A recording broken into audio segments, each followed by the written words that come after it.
Hello friends, જય શ્રી કૃષ્ણ. મારા કિચનમાં તમારું સ્વાગત છે. આજે આપણે તેલમાં તળ્યા વગર જ મસાલા ચણા દાળ બનાવીશું. પરફેક્ટ માપ અને પરફેક્ટ રીત સાથે મસ્ત મજાની ટેસ્ટી બનાવીશું. એકદમ બજાર જેવી જ પેકેટમાં મળે છે એમ તેવી તૈયાર થશે.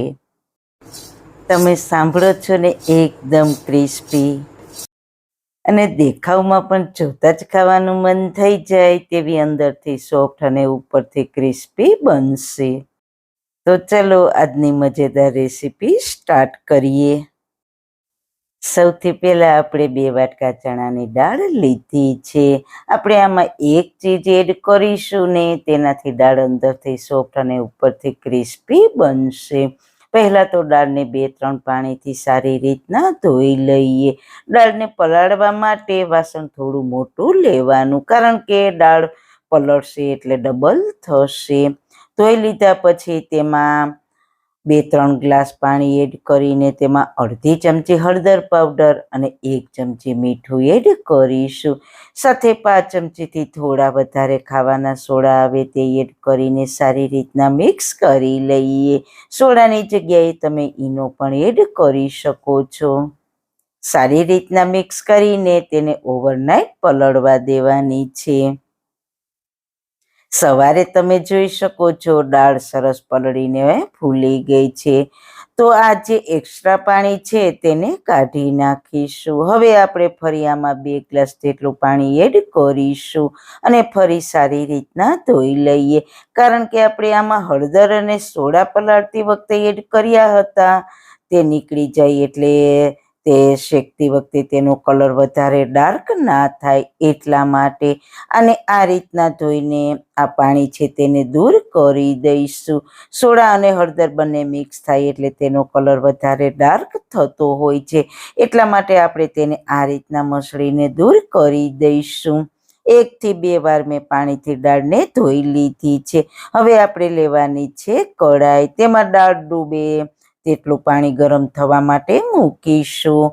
પાણી સારી રીતના ગરમ થાય એટલે તેમાં 1 ચમચી મીઠું એડ કરીશું.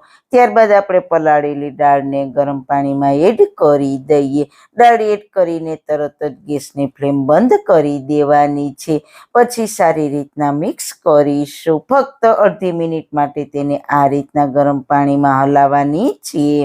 જો વધારે પડતી દાળ કૂક થઈ જશે તો આપણી દાળ સારી નહીં બને, એટલા માટે દાળ ગરમ પાણીમાં એડ કરીને તરત જ ગેસની ફ્લેમ બંધ કરી દેવાની.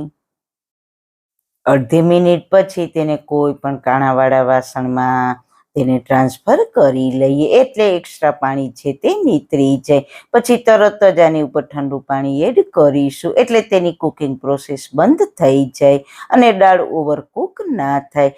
ફ્રીજનું ઠંડુ પાણી મેં 2 થી 3 ગ્લાસ એડ કર્યું છે. જો તમારી પાસે ફ્રીજનું ઠંડુ પાણી ના હોય તો તમે નળના પાણીનો પણ ઉપયોગ કરી શકો છો.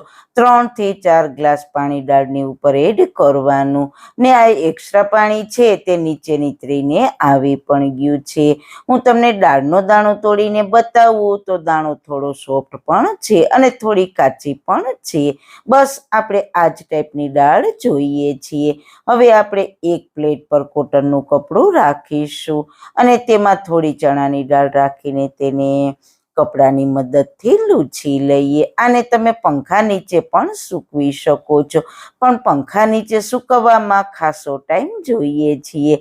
તો આ રીતના કોટનના કપડાથી ફટાફટ કોરી થઈ જશે. ફક્ત 5 થી 6 સેકન્ડ આ રીતના કરશો એટલે તેમાં રહેલું પાણી દૂર થઈને દાળ કોરી થઈ જશે. બસ સરસ કોરી થઈ ગઈ છે. તો હવે તેને બીજા વાસણમાં એડ કરી દઈએ અને આ જ રીતના બધી દાળને કોટનના કપડાથી કોરી કરી લઈએ. તો બધી જ દાળ કોરી કરીને તૈયાર કરી લીધી છે. જો થોડું ઘણું પાણી રહી ગયું હોય તો કોઈ ચિંતા કરવાની જરૂર નથી. હવે આપણે લેવાનું છે જાડા તળિયાવાળી કઢાઈ. હવે તેમાં દાળને એડ કરીને શરૂઆતમાં 3 થી 4 મિનિટ હાઈ ફ્લેમ પર શેકવાની છે, એટલે બધું જ પાણી દૂર થઈ જાય અને દાળ ઝડપથી કૂક થઈ જાય.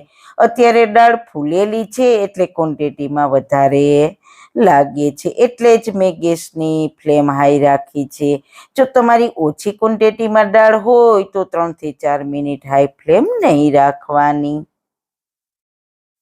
વચ્ચે એકાદ બે વાર ગેસની ફ્લેમ ધીમી કરી દેવાની, નહીતર દાળ ઉપરથી ક્રિસ્પી અને અંદરથી સોફ્ટ નહીં બને.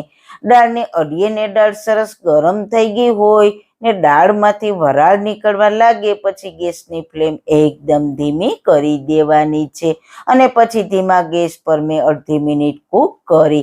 ત્યારબાદ ફરી 1 મિનિટ ગેસની ફ્લેમ હાઈ કરવાની, પછી 15 સેકન્ડ માટે ધીમી કરવાની, ફાસ્ટ કરવાની. બસ આ જ રીતના મેં 5-1 મિનિટ સારી રીતના શેકી લીધી છે. હવે આપણે આમાં અડધી ચમચીથી થોડું ઓછું એટલું ઘી એડ કરીશું. સારી રીતના મિક્સ કરી લઈએ. થોડું ઘી એડ કરવાથી દાળનો કલર ખૂબ જ સરસ આવે છે અને શાઇન પણ સરસ આવશે. હજુ આપણે ઘી એડ કરીશું, એ પણ આપણે અડધી ચમચી જ એડ કરીશું. ઘી એડ કરવાથી મસાલા પણ સરસ દાળને કોટ થઈ જાય, એટલા માટે થોડું ઘી એડ કર્યું છે. ઘી દાળમાં સારી રીતના મિક્સ થઈ ગયું છે. હવે સ્વાદ અનુસાર મીઠું એડ કરીને સારી રીતના મિક્સ કરી લઈએ. મેં અત્યારે ખૂબ જ ઓછું મીઠું એડ કર્યું છે, કારણ કે આપણે દાળને પલાળી હતી ત્યારે પણ આપણે મીઠું એડ કર્યું હતું. મીઠા અને ઘીમાં આ દાળ શેકાશે એટલે દાળ ઝડપથી શેકાશે અને ટેસ્ટ પણ ખૂબ જ સારો આવશે.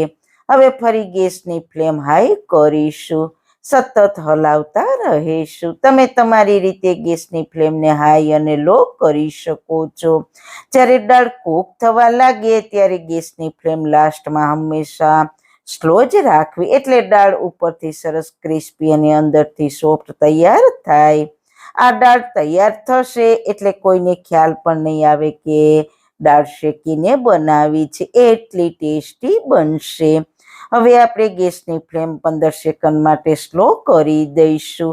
બસ હવે દાળ ક્રિસ્પી થવા લાગી છે અને બિલકુલ ચીપકતી પણ નથી. તેનો મતલબ કે તે સારી રીતના ક્રિસ્પી થઈ ગઈ છે. દાળ આ રીતના ક્રિસ્પી થઈ જાય પછી તેમાં ફરી અડધી ચમચી ઘી એડ કરીને સારી રીતના મિક્સ કરી લઈએ. હવે મસાલામાં અડધી ચમચી લાલ મરચું પાવડર, ચપટી હળદર પાવડર, થોડો ચાટ મસાલો અને થોડો આમચૂર પાવડર એડ કરીશું. જો તમારી પાસે આમચૂર પાવડર ના હોય તો તેને સ્કીપ કરી દેવાનું. એકદમ સારી રીતના મિક્સ કરી લઈએ તો આપણી બજારમાં મળે તેવી ટેસ્ટી ક્રિસ્પી નમકીન ચણા દાળ તૈયાર છે. તો તેને સર્વિંગ બાઉલમાં સર્વ કરીશું. સાંભળો છો ને તમે ક્રિસ્પી અવાજ? આ દાળ એકવાર તમે ઘરે બનાવશો તો બજારની લેવાની ભૂલી જશો, તેટલી ટેસ્ટી બને છે. તો જરૂર એકવાર ટ્રાય કરજો. સારું ખાઓ, ખુશ રહો. આવી સરસ રેસીપી જોવા માટે તમારો ખૂબ ખૂબ આભાર. મારી રેસીપીને લાઈક કરજો, શેર કરજો, મારી ચેનલને સબસ્ક્રાઈબ કરજો. ફરી મળીશું એક હેલ્ધી રેસીપી સાથે, નવી વાતો સાથે. ત્યાં સુધી બધાને મારા જય શ્રી કૃષ્ણ. વાળના તમામ પ્રકારના પ્રશ્નો સોલ્વ કરતું 42 જડીબુટ્ટીઓથી બનાવેલું ઔષધિ તેલ, જે અમે લોકો જાતે જ ઘરે તૈયાર કરીએ છીએ, કોઈ પણ કેમિકલ્સના ઉપયોગ વગર, બિલકુલ નેચરલ છે. 42 જડીબુટ્ટીઓ ભેગી કરીને લોખંડની કડાઈમાં ઔષધિ તેલ તૈયાર કરવામાં આવે છે. જો તમારે ખરીદવું હોય તો તેના ઓર્ડર અમે લઈએ છીએ. ઓર્ડર કન્ફર્મ કરવા માટે વોટ્સએપ નંબર સ્ક્રીન પર જોઈ શકો છો. જો તમારે આ તેલનો પૂરો વિડીયો જોવો હોય તો તમને આ ચેનલ પર મળી જશે અને ડિસ્ક્રિપ્શન બોક્સમાં લિંક પણ મૂકેલી છે.